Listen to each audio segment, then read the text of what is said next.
लंबे बालों वाली राजकुमारी। बहुत समय पहले एक दूरदराज के राज्य में एक खूबसूरत राजकुमारी रहती थी। उसका नाम आरोही था। आरोही के लंबे रेशमी बाल उसकी सबसे बड़ी पहचान थे। वे इतने लंबे थे कि महल की बालकनी से लटकते तो धरती को छू लेते। ये बाल न केवल सुंदर थे बल्कि जादुई भी। कहा जाता था कि जो कोई इन बालों को छूता उसकी हर मनोकामना पूरी हो जाती। लेकिन इन बालों की वजह से आरोही हमेशा महल के भीतर बंद रहती। राजा और रानी को डर था कि कोई इन जादुई बालों का गलत इस्तेमाल करेगा।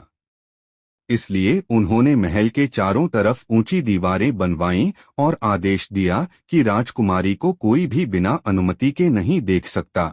भाग 1 कैद की जिंदगी। आरोही दिन रात महल की बालकनी पर बैठकर खुले आसमान को निहारती। उसका दिल आजादी के लिए तड़पता था।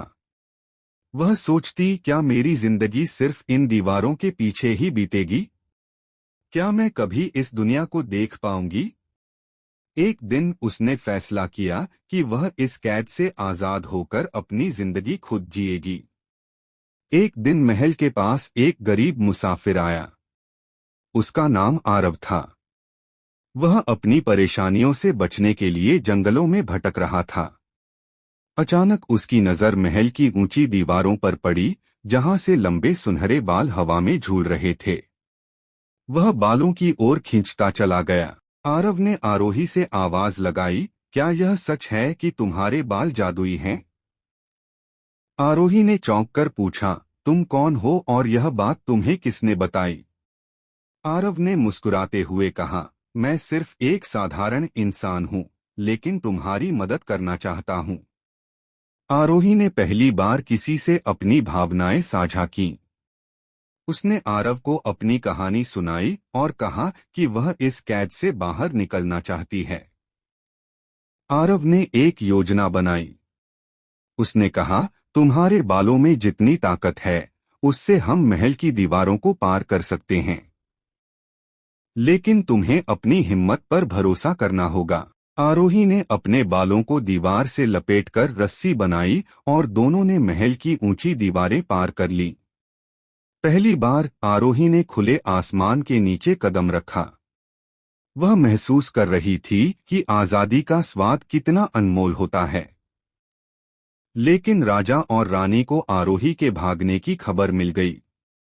उन्होंने अपने सैनिकों को आदेश दिया कि वे उसे वापस लाएं। आरोही को यह समझ आ गया कि जब तक उसके बाल उसके पास हैं, वह कभी भी पूरी तरह आजाद नहीं हो पाएगी। उसने आरव से कहा, इन बालों ने मुझे कैद किया है। अब मैं इन्हें और अपने जीवन पर हावी नहीं होने दूंगी। आरोही ने अपने जादुई बालों की ओर देखा और महसूस किया कि जब तक ये बाल उसके पास हैं, वह और आरव सुरक्षित नहीं रहेंगे। उसने आरव से कहा, मुझे अपने बालों का त्याग करना होगा ताकि हम आजादी से जी सकें। आरव ने सहमति में सिर हिलाया और एक तेज धार वाली तलवार लेकर आया। आरोही ने अपने बालों को पकड़कर एक गहरी सांस ली और फिर साहस के साथ उन्हें काट दिया। जैसे ही बाल कटे, उनकी जादुई चमक फीकी पड़ गई और वे साधारण बाल बन गए। बालों के कटते ही आरोही ने एक नई आजादी महसूस की। अब वह बिना किसी डर के अपनी जिंदगी जी सकती थी। उसने और आरव ने मिलकर एक नया जीवन शुरू किया, जहां प्यार, सम्मान और स्वतंत्रता की अहमियत थी।